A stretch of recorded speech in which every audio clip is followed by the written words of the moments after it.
Hello children, how are you? Children, today we are going to do all the exercises which are given in the chapter 2, the surprising buns.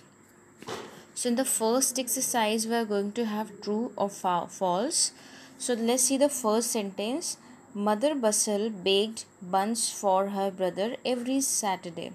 So जो mother बसल थी, क्या वो अपने brother ploughed along के लिए हर Saturday को बंस बनाती थी? Yes, this is true. Grumple Goblin helped her bake the currant buns. So क्या जो उसका ब्रदर था अपनी सिस्टर ग्रम्पल गॉब्लिन की मदद करता था? No. Number 3. She would put the buns on the kitchen windowsill to cool. Yes, this is right. So after baking the buns, she used to keep all the buns on the kitchen windowsill. ठीक है, यानी this is true. She suspected Mr. Hoo-ha of stealing her buns. Yes, उसने suspect किया था. To catch the thief, she put some magic. To catch the thief, she put some magic glue on the buns. So क्या चोर को पकड़ने के लिए ग्रम्पल goblin ने मदर बसल ने मैजिक ग्लू लगाया था? Yes, it is true. Grumple Goblin shook hands with Plod along, got stuck to him, and had to be separated by Mother Bustle. This is also right, that because of that magic glue, Grumple Goblin and Plod along both were stuck to each other, and finally who separated them? Mother Bustle. So this will be true. Now see the next exercise, that is filling the blanks. So what you have to do in this exercise, you have to choose the correct word and fill in these blank. So the first sentence is Mother Bustle put heaps of. Heaps का मतलब ढेरा, यानी किसी चीज़ का ढेर. So heaps of किस चीज़ का ढेर बंस के ऊपर रखती थी? Raisins. So raisins जो मुनक्के होते हैं, जो सूखे अंगूर होते हैं, we call them raisins. And sprinkled loads of sugar on the currant buns. Mother Bustle would go upstairs to take. So जब वो mother bustle after baking the cake she use to go upstairs, तो क्या करने जाती थी वो?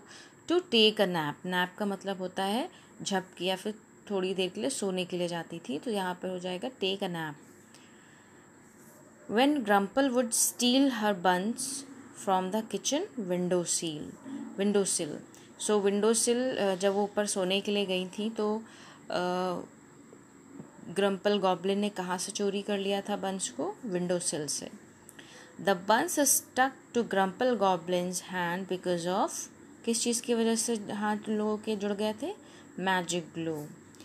बिली the goat ate the buns from his hands. Yes, so Billy यानी जो गोट थी, आर्टफुल गॉब्लिन की गोट थी, बकरी थी, जिसने उसके हाथ में लगे बंस को तो खा लिया, बट क्या हुआ था?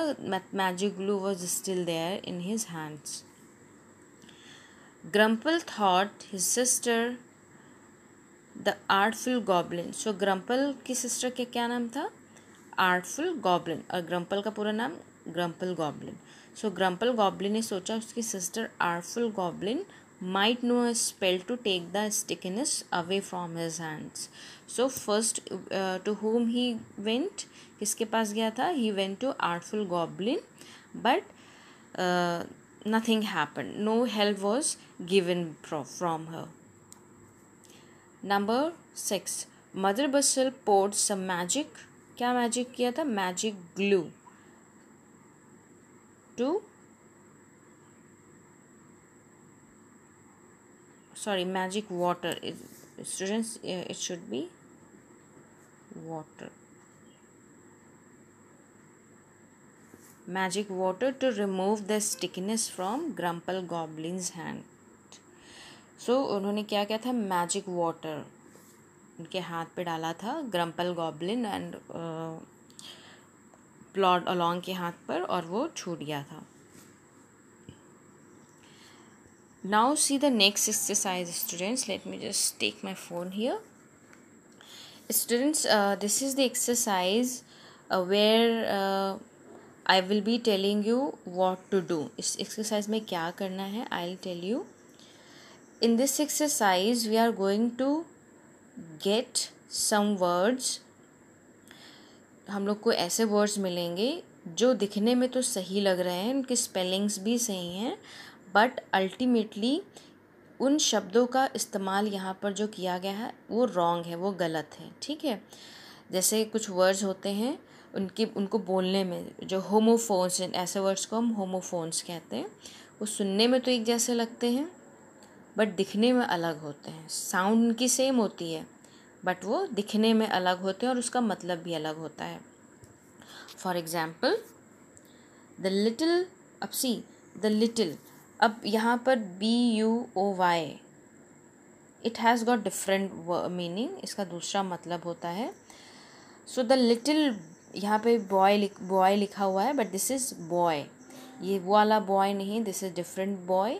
Was standing by the sea, अब सी का मतलब स्टूडेंट्स क्या होता है, देखना। तो just a minute, yes, so